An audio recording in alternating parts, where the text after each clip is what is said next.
Chat. All right, hello guys. Yeah, we are back again today with test number 2, passage 1. So we're looking at, can this thing get removed or something? Thank you. Now, better. We have true, false, not given, and some what? A summary completion, I guess. It's not really necessarily of a summary completion, but instead I would say a note completion. We have 2.5. I want to take care of that. 2.5, 2.5. I'm going to search for it. There we go. Very quick skimming, ancient symmetry, burial mounds. If it's here, it should be somewhere right here as well. There we go. Has a number. It's also surrounded by burial mounds. Okay. Most geoglyphs in England are located in a particular area of the country. So located in a particular area. There are more geoglyphs in the shape of a horse than any other creature. This is a comparison, a comparative form. A recent dating of the Uffington white horse indicates that people were mistaken about its age. People were mistaken about the age of Uffington white horse. Historians have come to an agreement about the origins of the long man of Wilmington. They have come to an agreement about the origins. Okay, geoglyphs were created by people placing white chalk on the hillside. Were created by white chalk on the hillside. Most geoglyphs in England are no longer visible. Many geoglyphs. The shape of some geoglyphs has been altered over time. So shape has been altered over time.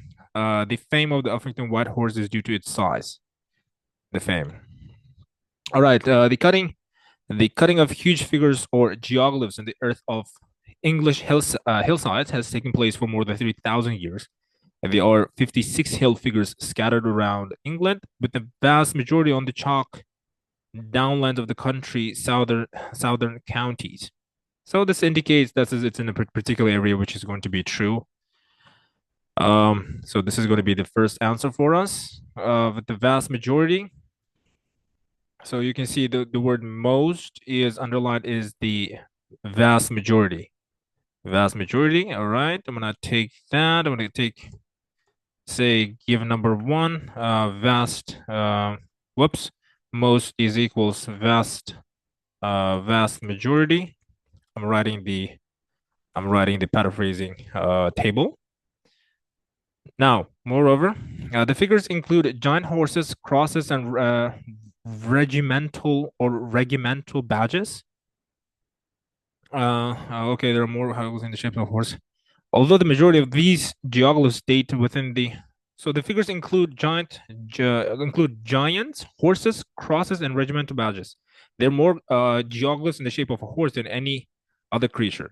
It doesn't compare. It doesn't compare. It does not say that there are more horses than any other creatures, but it just says that it includes giants, horses, crosses, and regimental badges, and it does not compare, which leads us to to say that it's not given.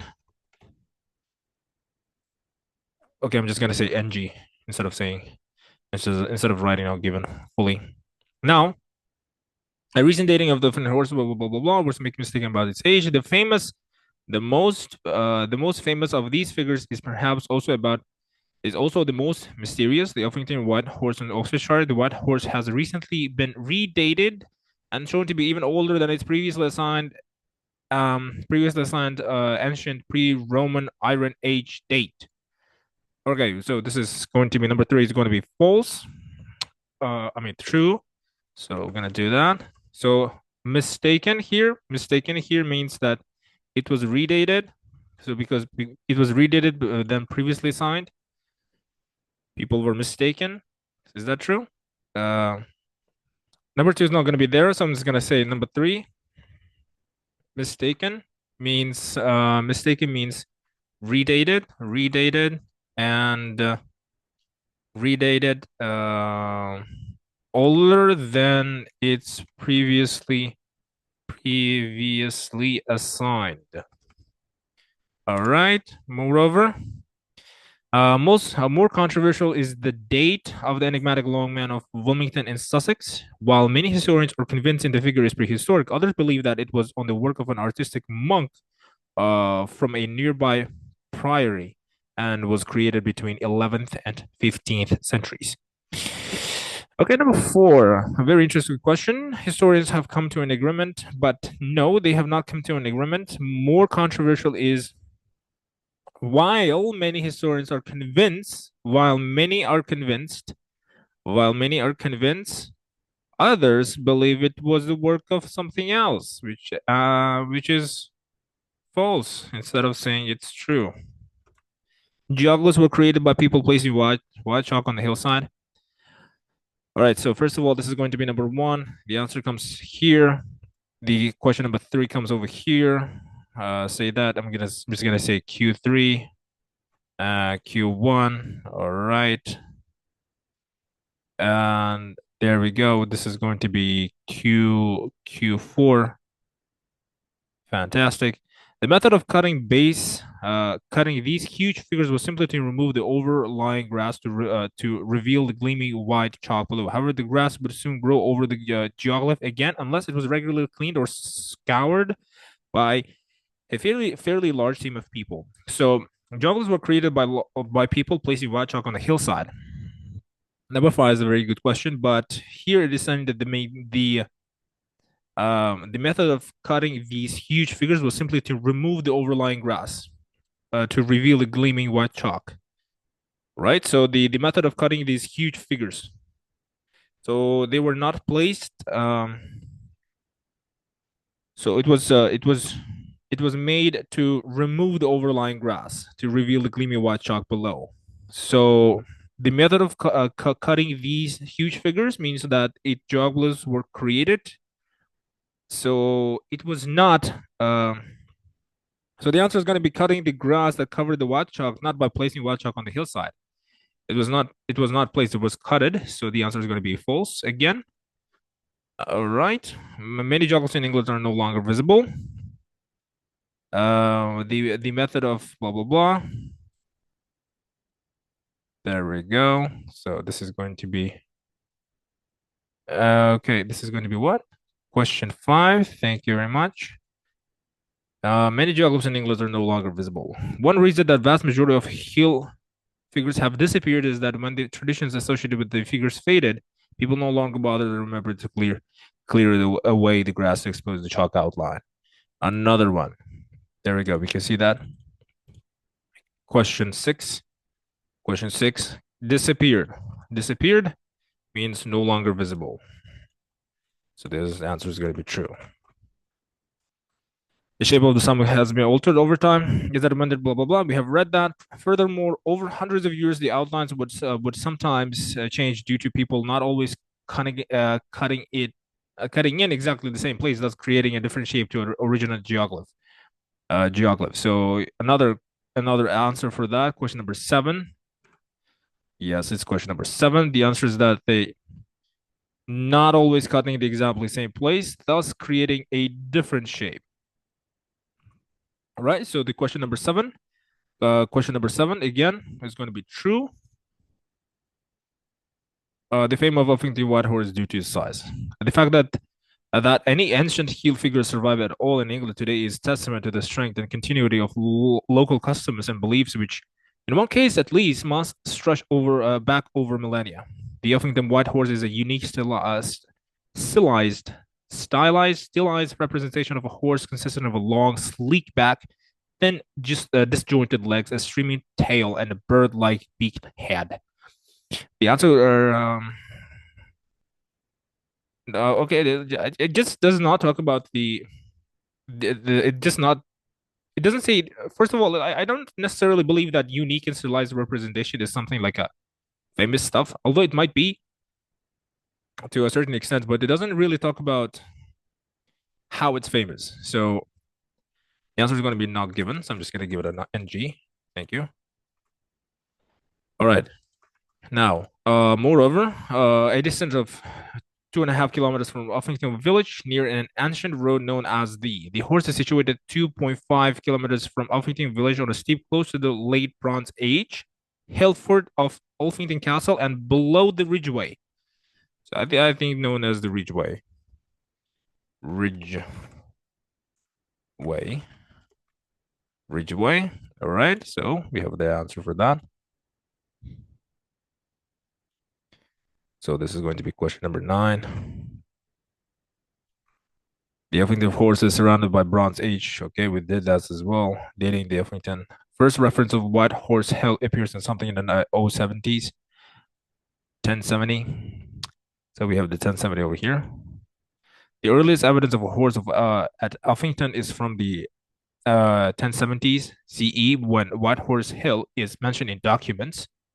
So there we go. We have mentioned in documents. Right. This is going to be question number 10.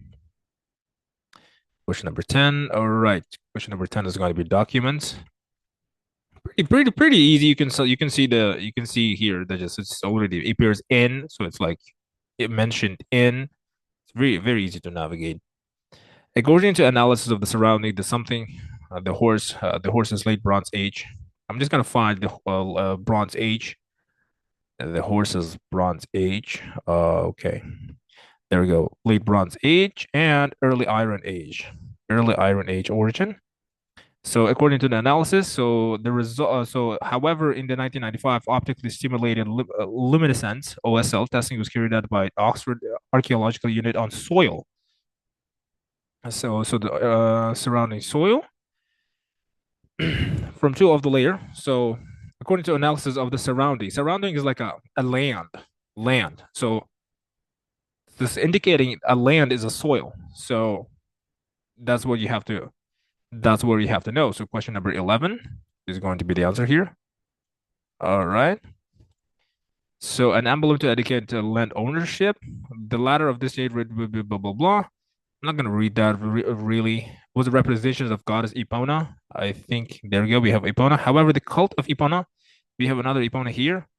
Some researchers see the horse is representing the Celtic horse goddess Epona, who was worshipped as a protector of horses and for her associations with fertility.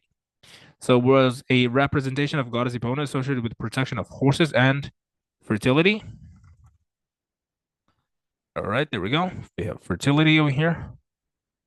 Okay, gotta take that and bam. Give this, whoops. Question number Q letter as well. Was a representation of Welsh goddess Cold. So we have Welsh. Where's Welsh?